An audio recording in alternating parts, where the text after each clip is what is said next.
తాకట్లో ఉన్న మీ బంగారాన్ని విడిపించి ఆ రోజు ఆన్లైన్ రేటుకి కొంటాం. Sharma gold company. నమస్కారం అండి, నేను గీతాంజలి. సుమన్ టీవీకి స్వాగతం. ఇవాళ మనతో పాటు ఉన్న అతిథి మహాక్షేత్రం కాశీ నుంచి వచ్చారు. కాశీలో వెంపరాల సత్యనారాయణ గారు అనే పేరు చెప్పగానే చాలా మంది గుర్తుపట్టేస్తారండి. మన తెలుగువారు ప్రత్యేకించి 1992వ సంవత్సరంలో అక్కడికి వెళ్ళి వారికి ఒక దివ్యమైన అనుభూతి కలిగి అక్కడే స్థిరపడిపోవటం, అలాగే ఒక నిత్య అన్నదాన సత్రం అది ప్రారంభించటం, ఎంతోమంది చక్కగా అక్కడ భోజనం చేసి వచ్చిన వాళ్ళు ఉన్నారు. అయితే ఇలా ఏదైతే కంటిన్యూ చేస్తున్నారో వారి అమ్మాయి ఉషారాణి గారండి, వారు ఇప్పుడు మోక్ష సదన్ని వారు ఒక 3 ఏళ్ల క్రితం ప్రారంభించారు. చారిటబుల్ ట్రస్ట్ అది. అక్కడ ఒక 12 మంది వృద్ధులు ఉన్నారు, అక్కడే ఉంటున్నారు. వారి సర్వీసెస్ అన్ని అక్కడ జరుగుతూ ఉన్నాయి. అయితే ఇంకా కొన్ని కార్యక్రమాలు చేయాలనుకుంటున్నారు. ఎవరైతే కాశీ వెళ్తున్నారో వాళ్ళు వెళ్ళి సందర్శించవచ్చు. కేదార్ ఘాట్ దగ్గర అని చెప్పారు. తెలుసుకుందాం ఈ వివరాలన్నీ. అసలు ఎలాంటి సర్వీస్ వీరు అందిస్తున్నారు, వీరి మోటో ఏంటి, మరి కాశీలో ఇంకా ఎలాంటి కార్యక్రమాలు వారు చేద్దాం అనుకుంటున్నారు, మోక్ష సదన్ గురించి కూడా పూర్తి వివరాలు ఉషారాణి గారి మాటలు విని తెలుసుకుందాం. నమస్కారం ఉషారాణి గారు. నమస్తే అండి. హర హర మహాదేవ. మహాదేవ్ మహాదేవ్. చాలా సంతోషం, కాశీ నుంచి మా కోసం ఇంత దూరం వచ్చారు. థ్యాంక్ యూ అమ్మా, విత్ ప్లెజర్. చాలా అంటే మీతో మాట్లాడడం కూడా చాలా సంతోషం అనిపించింది. స్ట్రాంగ్ ఉమెన్, ఒక సంస్థను నడిపిస్తున్నారంటే అది మామూలు విషయం కాదు. అందులోనూ తెలుగువారు అయి ఉండి కాశీలో కదా, అది చాలా గొప్ప విషయం అండి. నాన్నగారి పేరు? మా నాన్నగారి పేరు వెంపరాల వెంకట సత్యనారాయణ గారు. వెంపరాల సత్యనారాయణ గారు అంటే తెలియని వాళ్ళు ఉండరు ఉండరు కదా. కాశీ ఖచ్చితంగా అంటే వెంపరాల సత్యనారాయణ గారు. ఖచ్చితంగా తెలుస్తుంది ఎంతమందికి ఆశ్రయం కల్పిస్తూ ఉన్నారు. ఆ ట్రస్ట్ నడపటం, ఆ లెగసీని మీరు అలా కంటిన్యూ చేయటం అనేది అవునండి, చాలా సంతోషించే విషయం. స్వామి అనుగ్రహం చాలా ఉందని అర్థం. అవునండి, స్వామి అనుగ్రహం చాలా ఉంది. 92లో మా నాన్నగారు అందరిలాగే కాశీ యాత్రకు వచ్చారు.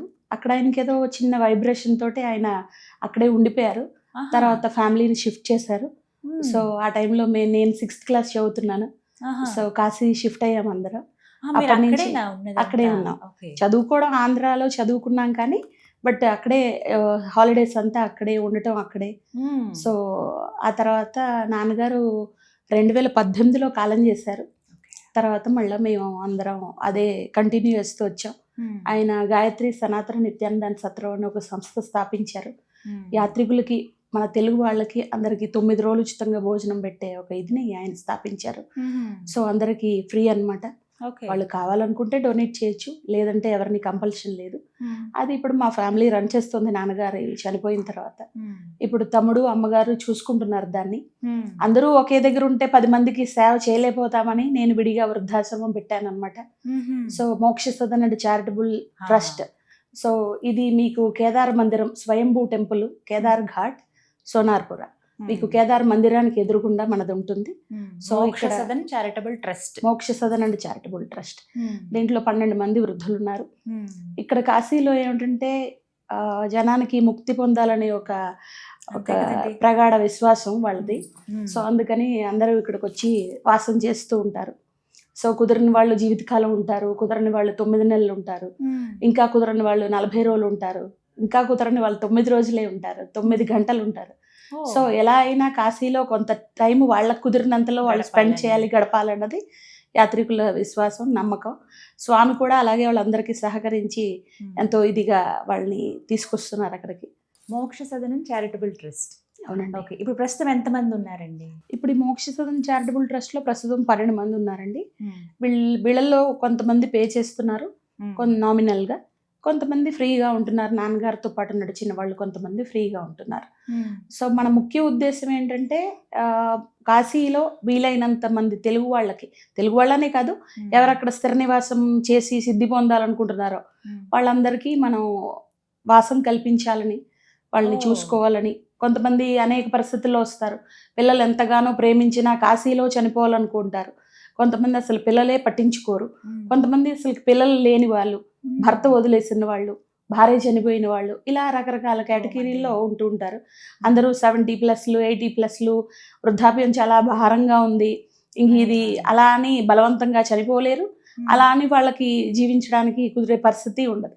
సో కాశీ వెళ్తే మనకు తప్పకుండా మోక్షం వస్తుందనే ఒక నమ్మకంతో వాళ్ళందరూ కాశీ చేరాలనుకుంటారు. మనకి ఆంధ్ర తెలంగాణలో ఎన్నో వృద్ధాశ్రమాలు ఫ్రీగా నడిపే ఉన్నాయి. కాకపోతే వీళ్ళ విశ్వాసం ఏమిటంటే కాశీలో చనిపోతే మళ్ళీ మళ్ళీ ఈ జీవితాన్ని మనం ఇది చేయక్కర్లేదు, అక్కడైతే డైరెక్ట్ మోక్షం పొందుతామనే ఒక ఇదితోటి వాళ్ళు అక్కడ చనిపోవాలనుకుంటారు. మనం శక్తి ఉన్నంత వరకు ఇప్పటిదాకా లాక్కుంటూ వస్తున్నాం సంస్థని. ఇకపై దాతలు ఎవరైనా సహాయం చేస్తే మనం ఒక ఫ్రీ వృద్ధాశ్రమం నిర్మించి మనం దానికి మరింత మందికి మనం ఆసరాగా ఉండాలన్నది నా అభిప్రాయం. అందుకని దాతలు ఉచితంగా చేయాలని, ఉచితంగా ఒక వృద్ధాశ్రమం కట్టాలని కోరుకుంటున్నాం. సో దాతలు దానికి సహకరిస్తే మనం సేవ చేయడానికి నేను ఎల్లవేళలా రెడీగా ఉన్నాను.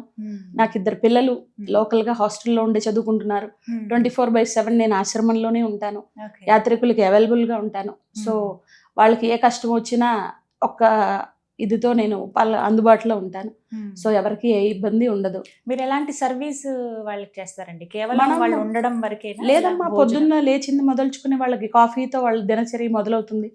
7ంటికి కాఫీ మొదలవుతుంది, మళ్ళీ 8:30కి టిఫిన్ ఉంటుంది, మళ్ళీ మధ్యాహ్నం మన తెలుగు భోజనం ఉంటుంది. సో 2 కూరలు, పప్పు, పచ్చడి వాళ్ళకి డైట్ కి సరిపడా మనం అందజేస్తాం. అలాగే మళ్ళీ సాయంత్రం వాళ్ళు టీ తాగితే టీ, కాఫీ, పాలు, వాళ్ళ హెల్త్ కి ఏది సూట్ అవుతుందో. సో కొంతమందికి అది అరగదు, పాలు అరగవంటారు, వాళ్ళు టీ తాగుతారు లైట్ గా. కొంతమందికి అసలు టీ అలవాటు లేదంటారు, వాళ్ళు కాఫీ తాగుతారు. సో వాళ్ళ పరిస్థితికి అనుగుణంగా, హెల్త్ కి అనుగుణంగా మనం ప్రొవైడ్ చేస్తాం. మళ్ళీ 7:30 అలాగే వాళ్ళకి డిన్నర్ పెడతాం. సో అందరూ పెద్దవాళ్లే కాబట్టి పుల్కాలు అవి తింటారు. సో వాళ్ళకి ఏది అరుగుతుందో వాళ్ళ డైట్ బట్టి, కొంతమంది షుగర్ పేషెంట్స్ ఉంటారు, కొంతమంది బీపీ పేషెంట్స్ ఉంటారు, కొంతమంది ఇండైజెషన్ తో బాధపడుతూ ఉంటారు. సో 50+ అన్న తర్వాత ఏదో ఒక రోగం ఇవాళ రేపు ఉంటూనే ఉంటుంది. సో బేసిక్ మా డాక్టర్ అక్కడే ఉంటారు 24/7. చిన్నవి ఏవి వచ్చినా మనమే చూస్తాము. సో పెద్దవి ఏమైనా క్రానిక్ డిసీజెస్ వస్తే ఇమ్మీడియట్ గా మన హాస్పిటల్స్ ఉన్నాయి పెద్దవి. పాత రోజుల్లోలా కాదు, ఇప్పుడు కాశీ చాలా డెవలప్ అయింది. మన తెలుగు వాళ్ళే బోల్డ్ మంది వచ్చి అక్కడ స్థిర నివాసాలు ఏర్పరచుకుంటున్నారు, ఇల్లు కొనుక్కుంటున్నారు. సో ఉన్నారు. కేదార్ఖండం మీకు పర్టికులర్ గా తెలుగు వాళ్ళది అయిపోయింది. ఇప్పుడు 10 మందిలో 9 మంది తెలుగు వాళ్లే కనిపిస్తారు. సో 92లో మేము వెళ్ళినప్పుడు ఇంతమంది తెలుగు వాళ్ళు లేరు. అప్పుడు కేవలం మా వీధిలో మేము ఇంకొక 2 ఉండేవాళ్ళు. ఇప్పుడు అడుగడుగునా తెలుగు వాళ్ళే, అడుగడుగునా ఆశ్రమాలే. జనానికి కూడా కన్ఫ్యూజన్ స్టేట్ అన్నమాట, ఏ ఆశ్రమానికి చేస్తే కరెక్ట్ గా యూటిలైజ్ అవుతుంది అనేసి. బట్ ఎక్కువ ఎన్నాళ్ళ నుంచో ఉన్నాం కాబట్టి సో పీపుల్ తెలుసు, వాళ్ళకి తెలుసు. సో ఎక్కడ చేస్తే సరిగ్గా వినియోగింపబడుతుందని చూస్తున్నారు కూడా. మన మోక్ష సదన్ చారిటబుల్ ట్రస్ట్ అనేక కార్యక్రమాలు చేస్తూ ఉంటుంది, పేదవాళ్ళ కోసం చేస్తూ ఉంటుంది, ఉచిత వైద్య కార్యక్రమాలు అని విన్నానండి. అవేంటి చెప్తారా? ఏమేం కండక్ట్? అదేనమ్మా, మనకి గౌశాల ఉంది. గోవులకి మనం సేవ చేస్తాం. చాలా మంది ఒక 12 ఆవులు దాకా ఉన్నాయమ్మా. 12 ఆవులు, దూడపిల్లలు అవన్నీ ఉన్నాయి. మీకు అలాగే మీకు అన్నదానం జరుగుతుంది. అలాగే కొంతమంది స్వచ్ఛందంగా వాళ్ళంతటి వచ్చి పుట్టినరోజులని, పెళ్లి రోజులని, లేదు పెద్దవాళ్ళవి జరిగిన కార్యక్రమాలకు సంబంధించి వాళ్ళు అన్నదానం చేయాలనుకుని, పిల్లల బర్త్డేలని, రకరకాల పరిస్థితుల్లో వాళ్ళు డొనేట్ చేస్తూ ఉంటారు. సో వాళ్ళు వచ్చి చేయొచ్చు. కొంతమంది వాళ్ళు స్వయంగా తెచ్చి వాళ్ళు పంచుతూ ఉంటారు మన సంస్థ ద్వారా. సో అలాగ రకరకాలు చేస్తుంటారు. ఎవరైనా పిల్లలు లేరు, పుస్తకాలు కావాలంటే మన సంస్థ నుంచి మనకి చేతనైనంతలో పుస్తకాలు అవి కొనిపెడతాం, యూనిఫామ్లు కొనిపెడతాం. పేద పిల్లలు ఎవరైనా వస్తారు, వాళ్ళకి ఏమైనా గమ్మున ఆర్థిక సాయం వివాహం టైంలో కావాలంటే మనం బట్టలు అవి ఏర్పాటు చేస్తాం. ఎలా అంటే నాన్నగారు ఇలాగే నేర్పించి వెళ్ళారు. సో కుదిరినంతలో మనం చేస్తున్నాం. ఇప్పుడు ఏమిటంటే సంస్థ కొంచెం వీక్గా ఉంది, ఆర్థిక సాయం జనం నుంచి అర్థిస్తోంది. సో మరింతమంది ఉన్నవాళ్ళు, మనసున్న వాళ్ళు మన సంస్థకి హెల్ప్ చేస్తే ఇంకో 10 మందికి మనం ఎక్కువ చేయడానికి ఉంటుంది. అఫ్ కోర్స్ మనం ఉన్న దాంట్లో మనం చేస్తున్నాము. బట్ ఏంటంటే నీడ్ 100 మెంబర్స్ ఉంటే మనం 10 మెంబర్స్నే రీచ్ అవ్వగలుగుతున్నాం. సో దాతలు స్పందిస్తే మరింత మందికి మనం చేయగలుగుతాం అనమాట. సో సహృదయులు ఉన్నారు, చాలా మంది లేరని కాదు, లేకపోతే ఇన్ని ఆర్గనైజేషన్స్ ఇన్ని ఇలా నడవవు. కాకపోతే వాళ్ళు కూడా కొంచెం కన్ఫ్యూజన్ స్టేట్లో ఉంటారు, ఎక్కడ చేస్తే సద్వినియోగం అవుతుంది అని. మీరు ఇచ్చే ప్రతి రూపాయి సద్వినియోగం అవుతుంది, దాంట్లో ఏమీ ఇది ఉండదు. మనకి ఏటీజీ ఉంది, 12A ఉంది, అన్నీ ఉన్నాయి. ఓకే, సో మీరు పారదర్శకంగా ఉంటుంది మనదంతా. సో మీరు స్వయంగా చూడొచ్చు, ఎప్పటికప్పుడు అప్డేట్ అవుతూ ఉంటాయి. ఇన్ఫర్మేషన్స్ ఇస్తామండి, గోత్రనామాలు. ఇప్పుడు మీరు ఏదైనా డొనేట్ చేశారు ఈ పేరు మీద, మనం అది చదివి మనం ఎక్కడికక్కడికి బోర్డు రాసి మనం పెట్టి వాళ్ళ ఆ దాత పేరు మీద జరుగుతుంది అని చెప్పి మనం డొనేట్ చేస్తూ ఉంటాం. అలా అన్నమాట. చాలా మంచి ఆలోచన, మంచి హృదయం మీది. అంటే కొన్ని ఎలా ఉంటాయంటే ఛాలెంజింగ్ గా అనిపిస్తాయి, అలా అన్నప్పుడు వదిలేస్తూ ఉంటారు. అవునండి. కానీ మీరు అలా విడిచిపెట్టకుండా కంటిన్యూ చేయటం అనేది గొప్ప విషయమే. అమ్మ మొదలు ఎవరైనా పెడతారు, అవును. అది సస్టైనబిలిటీగా కంటిన్యూ చేయడం అన్నది చాలా కష్టతరమైన పని. సో అలాగా మూసేసిన సంస్థలు చాలా ఉన్నాయి. బట్ అలా చేయకూడదనే కష్టమైన ఒంట్లో ఓపిక లేకపోయినా, ఇప్పుడు వర్కర్స్ ఇంతమంది ఉంటారు, ఒకసారి రారు. సో వీళ్ళందరికీ 7 అయ్యేటప్పటికి కాఫీ ఇవ్వాలి. వర్కర్ రాకపోతే నేను డైరెక్ట్గా కిచెన్లోకి వెళ్ళి నేనే పెట్టి అందరికి ఇస్తాను. అక్కడ మనం వస్తాడులే వాడు పెడతాడులే అంటే ఆ ప్రాణికి దడదరగా ఉంటుంది. మనం పెద్దవాళ్ళు కదా, సో వాళ్ళకి నిచ్చిగుర్చాలు ఆగిపోతాయి అనమాట. సో అందుకని మనం అలా పట్టించుకుంటే అవ్వదు. నేను బాస్ని అని అంటే కుదరదు. అక్కడ వర్కర్ వచ్చినా రాకపోయినా we have to take care. So వాళ్ళు కూడా నన్ను అలాగే ఇనిషియేటివ్ తీసుకుని. అవునండి, అవునవును, తప్పదు అది. ఎందుకంటే ఇది 365 డేస్ ఉండే పని, హాలిడేస్ ఇవ్వడం కుదరదు. కానీ మీకు 365 డేస్ వర్కర్ రాడు, ఒకళ్ళు కాకపోతే ఒకళ్ళు మానేస్తూ ఉంటారు. ఆ మానేసిన వాడి పని యజమాని చేసినప్పుడే అది ఏ ఇబ్బంది లేకుండా నడుస్తూ ఉంటుంది అనమాట. ఉషా గారు, ఒకసారి నాకు అడ్రస్ ఎలా అక్కడికి రీచ్ అవ్వాలి అది ఒక్కసారి తప్పకుండా. మీరు స్టేషన్ నుంచి సోనార్పుర అనే ఏరియా చాలా ఫేమస్. అది సోనార్పుర కేదార్ ఘాట్ అంటే తప్పకుండా చేరిపోతారు. కేదార్ మందిరం, కేదార్ ఘాట్, కేదార్ మందిరానికి ఎదురుకుండా మనది మోక్ష Sadan and charitable trust board ఉంటుంది. లేదు మీకు కేదార్ ఘాట్ వచ్చి ఉషగారి ఇల్లు అన్నా మోక్ష సదన్ అన్నా ఎవరైనా చెప్పేస్తారు. కాశీలో మన తెలుగు వాళ్ళల్లో ఉషా అంటే నేను ఒక్కదాన్ని ప్రస్తుతానికి ఉన్నాను. సో పెద్దగా ఉషా అనే పేరు ఎవరిది మరి వినలేదు. సో అందుకని ఈజీగా మీరు క్షేత్రానికి దగ్గరేనా అండి? మనకి మెయిన్ టెంపుల్ కి ఒక 2 కిలోమీటర్ల డిస్టెన్స్ ఉంటుంది. విశ్వనాథ్ మందిరానికి స్వయంభూ టెంపుల్ ఇది కేదార్ మందిరం. కేదార్ మందిరానికి ఎదురుకుండానే మా వాళ్ళందరికీ మా పైనుంచి మా మేడ నుంచే ఘాట్ గంగా అన్ని కనిపిస్తాయి. సో వాళ్ళు సూర్య నమస్కారాలు అవన్నీ దాంట్లోంచి పెట్టుకుంటారు. అదనమాట. సో ఫైనల్లీ మీ మోటో చెప్పండి, ఏం చేద్దామని మీ ఆలోచన? మా మోటో ఒక్కటేనమ్మా, వీలైనంత మందికి మన సంస్థ తాలూకు ఇది చేరాలి. సో అక్కడ సిద్ధి పొందాలనుకునే వాళ్ళకి వాసం కల్పించాలి. సో సంస్థ బలహీనంగా ఉంది కాబట్టి ప్రజల నుంచి ఆర్థిక సాయం కోరుతున్నాము. సో ఎలా పంపించవచ్చు అండి? అకౌంట్ నెంబర్ ఉందా? మనది అకౌంట్ నెంబర్ ఉందమ్మా, అకౌంట్ నెంబర్ ఉంది. అది మీకు రిజిస్టర్డ్ సంస్థ. అలాగే దాంట్లో QR కూడా ఉంది. మీకు స్క్రీన్ మీద నేను డిస్ప్లే చేయొచ్చు. ముందుకు వస్తారు. అలాగే తప్పకుండా.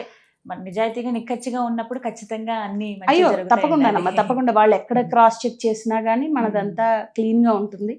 ఎక్కడ ఒక రూపాయి కూడా దుర్వినియోగం. ఎవరన్నా రావాలనుకున్నా రావచ్చు, వాళ్ళు డైరెక్ట్ గా రావచ్చండి. మనకి మోక్ష సదన్ చారిటబుల్ ట్రస్ట్ లో అక్కడ ఉండడానికి రావచ్చమ్మా. 9 నెలల వాళ్ళకి కూడా మనం వాసం కల్పిస్తాము.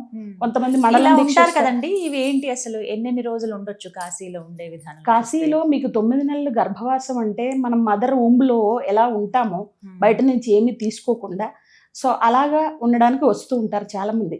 9 నెలలు అక్కడ ఉండి వాసం చేసి వెళ్తారు. ఆ పీరియడ్ లో వాళ్ళు ఏమిటంటే బయట ఎక్కడ ఏం తినకూడదు, కాశీ బౌండరీస్ దాటకూడదు. సో మనం ప్రసవించేదాకా తల్లి కడుపులో ఎలా కుదురుగా ఉంటామో అమ్మ పెట్టింది తింటూ, అలాగే వాళ్ళు వండుకుని వాళ్ళు తిని వాళ్ళు అలాగే విత్ ఇన్ ద సిటీ ఉండాలన్నమాట. బయటకు వెళ్ళకూడదు, గంగ దాటకూడదు, ఇలా కొన్ని నియమాలు ఉన్నాయి. అవి మనం వన్స్ వాళ్ళు వచ్చినప్పుడు మనం అన్ని డీటెయిల్గా ఎక్స్ప్లెయిన్ చేస్తాము, చెప్తాం. కుదరని వాళ్ళు ఏమిటంటే 3 నెలలు ఉంటారు, ఇంకా కుదరని వాళ్ళు 40 రోజులు ఉంటారు, అస్సలు కుదరని వాళ్ళు 9 రోజులు ఉంటారు. అసలు అది కూడా కుదరదు, నేను విపరీతమైన బిజీ అన్న వాళ్ళు 9 గంటలు ఉంటారు. ఇవాళ రేపు ప్రయాణాలు ఈజీ అయిపోయాయి కదా, మీకు పొద్దున్న వచ్చా ఫస్ట్ ఫ్లైట్కి వస్తే సాయంత్రం లాస్ట్ ఫ్లైట్కి వెళ్ళిపోతారు. సో వాట్ ఎవర్ వాళ్ళు వస్తే మనం కుదిరినంత మనం సేవ చేస్తాం వాళ్ళకి. సో లోకల్గా గైడ్ చేస్తాం. అటు అభిషేకాలు కావాలన్నా, ఇటు పూజలు కావాలన్నా, లేదు క్రతువులు కార్యక్రమాలు కావాలన్నా మనమే ఏర్పాటు చేస్తాం. అన్ని ఏర్పాటు చేస్తాం. బయట కన్నా మీకు 2 రూపాయలు తక్కువలోనే మన ఆశ్రమంలో అన్ని ఏర్పాటు చేస్తాం. సో కొంతమంది లక్షపత్రి పూజ పెట్టుకుంటారు, లక్షవత్తులు నోవులు పెట్టుకుంటారు, అవన్నీ కూడా మనం ఏర్పాటు చేస్తాం. కొంతమంది వస్తారు ఏదైనా వాళ్ళ పితృదేవతలు పోయినప్పుడు, సో వాళ్ళకి సంబంధించిన కార్యక్రమాలు అవి చేయిస్తాం, గోదానాలు చేపిస్తాం. కొంతమంది ఏమిటంటే నేపాలు అవి ఎన్ని తీర్థయాత్రలు చేయాలనుకుంటారు, మనవే వెహికల్స్ ఉంటాయి. వాట్ ఎవర్ చిన్నవన్నీ మనం తక్కువలో వాళ్ళకి కుదిరినంతలో మన కుర్రాన్ని ఇచ్చి పంపించి దగ్గరగా ఏర్పాటు చేస్తాం. అవన్నీ కూడా ఉంటుంది. చాలా సర్వీసెస్ అయితే ఉన్నాయమ్మా, ఉన్నాయి. ఎందుకంటే వచ్చిన యాత్రికుడు తృప్తిపడి వెళ్ళాలి. సో తద్వారా మనకి 10 మంది రావాలి. సో అదే మెయిన్ మనకి ఇదనమాట. ఉష గారు ఒక మాట అడుగుతాను. చెప్పండి. మామూలుగా మాలాంటి వాళ్ళం ఏంటంటే ఇంత దూరం ఉన్నప్పుడే కాశీ అనగానే అదొక తెలియని ఒక అనుభూతి. వినగానే స్వామి గుర్తొస్తారు, అన్నపూర్ణమ్మ, విశాలాక్షమ్మ, గణపతి అందరూ గుర్తొచ్చేస్తూ ఉంటారు. ఇక గంగమ్మ తల్లి. మీరు నిత్యం అక్కడే ఉంటారు, మీకు కలిగిన అనుభవాలు ఏమైనా చెప్తారా? కాశీ వచ్చే ప్రతి వాళ్ళకి ముక్తి పొందుతున్నా అని అంటారు. అది నిజమైనప్పటికీ మనము ఆకలిగా ఉన్నవాడిని గుర్తించగలగాలి. ఓకే, ఇబ్బంది పడుతున్న వాడికి సహాయం చేయగలగాలి. అది చేసినాడు మీరు కాశీలో ఉన్నా, ఇక్కడే ఉండి ఒక దండం పెట్టినా స్వామిని చేరుకోగలుగుతారు. ప్రతినిత్యం మేము 92లో కాశీ వెళ్ళినప్పుడు నేర్చుకున్న మెయిన్ నీతి ఏమిటంటే, ఎదుటివాడు ఆకలి నువ్వు గుర్తించినాడు, నీ ఆకలి పరమేశ్వరుడు గుర్తిస్తాడు. సో చాలా మంది నన్ను అడుగుతూ ఉంటారు, మేడం మీకోసం అట్టు పెట్టుకుని రొట్టెలు కూడా వారికి ఇచ్చేశారు, రాత్రి మీరేం తింటారు అని. నాకు ఒకటే అనిపిస్తుంది, నీ ఆకలి గుర్తించిన నన్ను ఆయన గుర్తించడా? సో సడన్ గా ఎవరో వస్తారు, మేడం ఇవాళ నా బర్త్డే అంటారు, ఏదో కేక్ తెచ్చిస్తారు, లేకపోతే ఏదో బిర్యానీ తెచ్చిస్తారు. నాకు వాడు వెంటనే అనిపిస్తుంది, చూసావా నిదర్శనం స్వామి ఎలా పంపించాడో. ఆ బిలీఫ్ మీలో ఉన్ననాడు మీరు ఆకలితో పడుకోరు, కష్టంతో అల్లాడరు, ఏది ఉండదన్నమాట.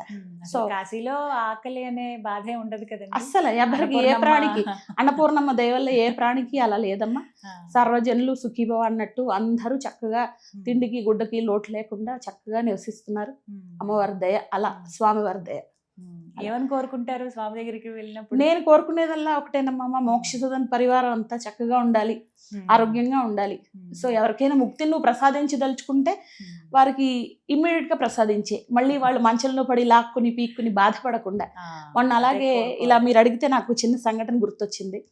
ఒకవేళ ఎవరో కాశీకి ఫోన్ చేశారు, ఉష గారు మీ నెంబర్ ఎవరో ఇచ్చారండి, మా అమ్మగారు రాజమండ్రి ఉంటారు, ఆవిడ రాజమండ్రిలో, ఆ అబ్బాయి US లో ఉంటాడు సాయి అని చెప్పేసి. అతను ఏమంటే, ఇలా అమ్మ వారం రోజుల నుంచి 15 రోజుల నుంచి అన్నం తినట్లేదండి, హెల్త్ బాగోలేదు, నాకు బెంగగా ఉంది, నాన్నగారు ఫోన్ చేసి బాధపడుతున్నారు, అందుకని మీరు ఏదో ఒకటి అక్కడ స్వామికి అనుకుని మా అమ్మగారు భోంచేసేలాగా కొంచెం దండం పెట్టుకోండి మేడం, ఆవిడ చాలా బాధపడుతున్నారు అని చెప్పేసి అన్నారు. నేను అన్నాను, అయ్యా ఒక పని చేయండి, మనకి స్వయంభూ కేదారేశ్వరుడు ఉన్నాడు సాక్షాత్తు, ఆయనకి మీ అమ్మగారి పేరు మీద అభిషేకం చేసి నేను కిచిడి నైవేద్యం పెడతాను, అక్కడ అదే టైంకి అమ్మగారిని కిచిడి తినమనండి వీళ్ళని బట్టి, సోమవారం నేను సాయంత్రం ప్రదోష వేళలో అభిషేకం చేయిస్తాను అని చెప్పాను. సరేనమ్మా అన్నారు. అంతే. నాకు వారు ఎప్పుడు పంపించారో మెసేజ్ తెలియదు, నాకు మెసేజ్ వారు మధ్యాహ్నం ఎప్పుడో పంపించినట్టున్నారు, నేను సాయంత్రం అది అభిషేకం అయిన తర్వాత మెసేజ్ చూసుకున్నాను. నేను గుడిలోకి వెళ్ళినప్పుడు నందీశ్వరుడి దగ్గర అభిషేకం అవుతుంది, నేను సాక్షాత్తు నేను డైరెక్ట్ వెళ్ళి ఆవిడ పేరు మీద నేనే అభిషేకం చేయించాను. ఆ రోజు కొంచెం ఫ్రీగా ఉన్నాను. నేను ఒకటే అనుకున్నాను, స్వామి ఇలా పెద్ద ఆవిడ భోజనం చేయటం లేదుట, ఎందుకు ఆ జీవుడిని అలా బాధ పెడుతున్నావు, ఎయిదర్ ఆవిడ చక్కగా లేచి తిరిగేలా చేయి, లేదంటే మోక్షం ప్రసాదించు అని ఒక్క సెకండ్ నా మనసులో అలా అనిపించింది స్మరణ. ఇమ్మీడియట్గా నేను మళ్ళీ ఆఫీస్ చేరి, అయ్యా ఆవిడ భోజనం చేశారా కనుక్కోండి, ఇక్కడి నుంచి తింటారా ఆవిడ అని ఫోన్ చేశాను. అప్పటికే అతను మీ బడబడవడం ఒక 10 మెసేజ్లు నాకు వచ్చాయి. అమ్మ ఇవాళ అమ్మగారు పొద్దున్నే కాలం చేశారు, సో ఆవిడ సద్గతి ప్రాప్తించింది, చాలా సునాయాసంగా వెళ్ళిపోయారు అని చెప్పి. సో అంటే ఏమిటి, ఆ మెసేజ్ నేను స్వామివారికి అందజేయాలన్నమాట. అతని ఇండియన్ టైమింగ్ దీంట్లో కొంచెం తేడా వల్ల అది కొంచెం మిస్ మ్యాచ్ అయింది తప్పితే, సో ఆ జీవుడికి అక్కడ అభిషేకం అందాలని ఉంది. ఆ పేరు మీద అన్నదానం కూడా పెట్టాము మేము సాయంత్రం. అన్నదానం మా ట్రస్ట్ నుంచి ఇమ్మీడియట్గా జరిగిందనమాట. అంతలాగా ఉంటుంది స్వామి లీల. అంటే ఇప్పుడు అక్కడ మనకేదో వచ్చేది, కోట్లేవో వచ్చేవి, కాకపోతే ఏంటంటే ఒక చిన్న మన ఇది మెసేజ్ స్వామికి అలా చేరడం, అది అలా అవడం, ఎయిదర్ ఆవిడ ముక్తి పొందాలి లేదంటే కోలుకోవాలి, ఇది కదా మెయిన్. సో ఆ జీవుడు అలా కొట్టుకుని బాధపడే కన్నా చెప్పగలుగుతుందో చెప్పలేకపోతుందో మనకు తెలియదు. అందుకని మనం కోరుకునేది ప్యూరిటీగా భక్తుల కోసం అదనమాట. సో అది ఫుల్ఫిల్ అయింది కదా. నేను అదే అంటే అసలు అబ్బాయి పాపం అసలు ఫోన్లోనే ఏడ్ చేశాడు ఆ అబ్బాయి. అలా ఉంటాయి కొన్ని లీలలు చెప్పడానికి. అలా అని కాదమ్మా, ఒకటే ఉంటుంది ఏంటంటే మనం ఎవరి నుంచి ఆశించేది ఏమి లేదు, మనం మాధ్యమంగా ఉన్నాం, కుదరని వాళ్ళకి చేస్తూ ఉంటాం సేవ అంతే. ఇది నాన్నగారి ద్వారా సంక్రమించిన ఒక ఒక మంచి లక్షణం అనుకోండి. ఆయన చేసిన ఎందరోకో చేసిన అన్నదాన ఫలితం మాకు కాశీలో ఈజీగా ఉండే యోగం కలిగింది. మేము ఇవాళ ప్యూర్గా ఉంటే మా పిల్లలు బాగుంటారు, అంతేనా? అదొకటే మెయిన్ మోటివ్, అంతకు మించి చాలా స్ట్రాంగ్ గా ఉన్నారు. ఇంత సంస్థ నడపడం అనేది మామూలు విషయం కాదండి. అదైతే ఇంతమందిని చూస్తాం కాబట్టి తెలుసు. అవునండి. అలాంటిది అలాంటి ప్రదేశాల్లో చాలా ఉన్నా కూడా మనకంటూ ఒక గుర్తింపు రావడం అనేది కూడా ఒక గొప్ప విషయమే. నేనైతే మనస్ఫూర్తిగా కోరుకుంటున్నాను, ఎవరైతే దాతలు ఉన్నారో వాళ్ళు ఖచ్చితంగా ముందుకు వస్తారని నాకు నమ్మకం ఉంది. అలాగే అంటే మనం మంచి మనసుతో ఒక పని ప్రారంభించి అది కంటిన్యూ చేస్తూ ఉంటే నేచరే సహాయం చేస్తుంది అంటారు కదా, అలాగే అందుతుంది. అందరికీ నమస్కారం. మనం కాశీలో ఇన్నేళ్లుగా సేవ చేస్తున్నాము. మరింతమందికి సేవ చేయాలంటే దాతలు స్పందించాల్సిన సమయం వచ్చింది. సో మీరందరూ దయార్థ హృదయంతో మరింత ముందడుగు వేసి మన ఆశ్రమానికి ఒక వృద్ధాశ్రమాన్ని స్థాపించాలనుకుంటున్నాం కాబట్టి మీకు తోచింది ₹1 మొదలుచుకుని మీరు ఎంతైనా చేయొచ్చు. మనకి ATG 12 అన్నీ ఉన్నాయి. సో మీరు సహాయం చేసే ప్రతి రూపాయి కూడా చక్కగా వినియోగింపబడుతుంది. మీరు కాశీ చాలామంది రెగ్యులర్గా వస్తూ ఉంటారు, మీరు అందరూ విజిట్ చేయొచ్చు, చూడొచ్చు. మనదంతటికి క్లియర్గా ఉంటుంది, మీకు డాక్యుమెంటేషన్ ఉంటుంది, ఇబ్బంది ఏం లేదు. సో మీరు ఒక మంచి ప్లేస్లో డొనేషన్ చేసిన వారు అవుతారు. తద్వారా 10 మంది వృద్ధులకి మోక్షం పొందాలనుకునే ముసలి వాళ్ళకి, సో ఏ ఆధారం లేని వాళ్ళకి మీరెంతో హెల్ప్ అవుతారు. మీరు ఇచ్చే ₹1 ఎందరికో జీవితాల్లో ఆశను కల్పిస్తుంది. సో వాళ్ళు 2 పూట్ల అన్నం తినగలుగుతారు, అన్ని విధాల సద్వినియోగపడుతుంది. నమస్తే. చాలా సంతోషం అండి, అంత దూరం వచ్చారు. స్వామి ఏదో ఒక రకంగా పంపుతారు, అంతే అంతే ప్లాన్ ఇది. దీనంతటికి కూడా ఇక్కడ నేను ఒకరికి ప్రత్యేకంగా కృతజ్ఞతలు చెప్పాలమ్మా. మనకి రామారావి గారు ఉన్నారు, మీ ఛానల్లో మోటివేషనల్ స్పీకర్ ఆవిడ. ఆ అమ్మకి ఎంత కృతజ్ఞత చెప్పినా తక్కువే అవుతుంది.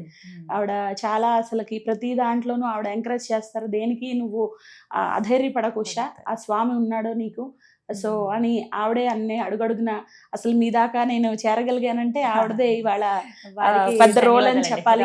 సో ఆవిడ కూడా చాలా అసలుకి చాలా సహృదయరాలు. సో ఎంతో ఇదిగా నన్ను ఒక అమ్మలాగా గైడ్ చేస్తూ ఉంటారు. సో ఎప్పుడు ఏదైనా డిప్రెషన్ వచ్చినా ఒక కాల్ చేసినా ఆవిడ చక్కగా స్పందిస్తారు. Very very down to earth person. అసలు ఒక కాల్లోనే పిక్ చేస్తారు ఆవిడ రింగ్ అవ్వగానే. సో చాలా సంతోషంగా ఉంటుంది. అదే అనుకుంటాడు, ఆ దేవుడు కరెక్ట్ టైంకి కరెక్ట్ పర్సన్స్ ని మన రూట్ లోకి అలా కలుపుతారు. ఎక్కడి నుంచో లింక్ ఉంటుంది అలాగా. ఖచ్చితంగా అండి, ఆల్ ది బెస్ట్ చెప్తాను నేను. ఇదే సంకల్పం ఏదైతే మీకుందో అది ఎలా కంటిన్యూ చేయండి, డెఫినెట్గా మంచి రోజులు వస్తాయి. మీరు అనుకున్నారు ఏదైతే ఇంతమందికి ఉచితంగా మేము ఇట్లా చెయ్యాలి, సర్వీస్ చేయాలి అనేది ఖచ్చితంగా నెరవేరుతుంది, నాకైతే నమ్మకం ఉంది. తప్పకుండా విశ్వనాథుని మనస్ఫూర్తిగా తప్పకుండా. ధన్యవాదాలు. నమస్తే అమ్మా. విన్నారు కదండి, ఉషారాణి గారు. వెంపరాల సత్యనారాయణ గారు అంటే అందరికీ తెలుసండి, వారి అమ్మాయే. వారిప్పుడు నాన్నగారి లెగసీని ఎవరైనా ఆస్తుల విషయంలో లేకపోతే ఇంకా వేటి విషయంలోనైనా అవి ఎలా కంటిన్యూ చేస్తే అవి పెంచే విషయంలో ఉంటారు. కానీ తనకున్నవన్నీ అమ్మేసి కూడా వాటిని లెక్క చేయకుండా, తనకంటూ ఆలోచించకుండా ఒక సదన్ని వారు నడిపిస్తూ ఉన్నారండి. ప్రస్తుతం 12 మంది ఉన్నారు. మీరు ఎప్పుడైనా కాశీ వెళ్ళినప్పుడు చక్కగా చూడొచ్చు. నేను వీరికి సంబంధించిన అకౌంట్ డీటెయిల్స్ అలాగే ఫోన్పే నెంబర్ అన్నీ కూడా నేను స్క్రీన్ పైన డిస్ప్లే చేస్తాను. మీరు మోటో ఒకటే, ప్రస్తుతం ఎంతమంది ఉన్నారు, ఇంకా ఉచితంగా ఎలాంటి ఖర్చు చేయకుండా ఎవరైతే కాశీ వెళ్ళి అక్కడే ఉండిపోదాం అనుకుంటారో, వృద్ధులు కావచ్చు, ఎంగేజ్లో ఉన్న వాళ్ళు కూడా చాలామంది అక్కడే గడుపుదామని అనుకుంటారు, వాళ్ళు ఉండడానికి ఉచితంగా ఒక సదన్ ఒక నిర్మాణం చేయాలనుకున్నారు. వారికి సేవ అందించాలంటే ఎంతో కొంత మొత్తంలో వాళ్ళకి డబ్బు ఖర్చు అవుతుంది. కాబట్టి మనకి తోచినంత సహాయం, మీరైనా నేనైనా ఎంతో కొంత సహాయం మనం అందిస్తే ఆ డొనేషన్స్తో అవి నడిపించేందుకు వారు సిద్ధంగా ఉన్నారండి. ప్రస్తుతం వారి డీటెయిల్స్ అన్నీ కూడా నేను స్క్రీన్ పైన ఇస్తాను. ఇంకా మీకు ఏమైనా సందేహం ఉన్నట్టయితే నెంబర్ కూడా ఇస్తాను, మీరు కాల్ చేసి వివరాలు కనుక్కోవచ్చు. మీరు కాశీ వెళ్ళినప్పుడు ఖచ్చితంగా ఆ ప్రాంతాన్ని సందర్శించండి, కేదార్ ఘాట్ దగ్గరలోనే.